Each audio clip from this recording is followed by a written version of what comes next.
For National Journal, I'm Zach Toombs, and here's what you missed on the Sunday political talk circuit.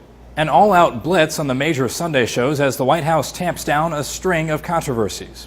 And the GOP paints a broad picture of an administration plagued by scandals. Actually, there is a culture of intimidation throughout the administration. The IRS is just the most recent example. It was a busy day for senior White House advisor Dan Pfeiffer. Making the rounds on the Sunday circuit, he fielded questions on the Internal Revenue Service's targeting of conservative groups and on Benghazi. Administration emails regarding the consulate attack have been the subject of speculation for weeks, and pointing to the release of those emails, Pfeiffer tells Fox News Sunday it's clear there was no cover-up. The assertions from Republicans here that somehow that the president allowed this to happen or didn't take action is offensive. He was kept up to date by his national security team. He spoke to the Secretary of Defense and the Chairman of the Joint Chiefs earlier and the Secretary of State later. While on ABC's This Week, he addressed the IRS scandal. The laws are relevant. The activity was outrageous and inexcusable, and it was stopped. It needs to be fixed so we ensure it never happens again. The Department of Justice has said they're looking into the legality of this. The president's not going to wait for that. The president has replaced the former IRS commissioner, and his new choice is conducting a review of the agency.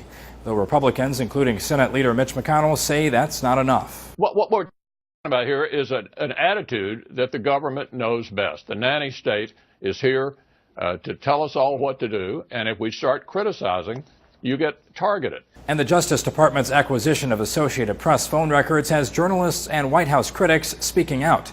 DOJ pulled 2 months of phone records after an AP report on a foiled terror attack. On CBS's Face the Nation, AP President Gary Pruitt voiced his concerns. They are required to narrow this request as narrowly as possible so as to not tread upon the First Amendment.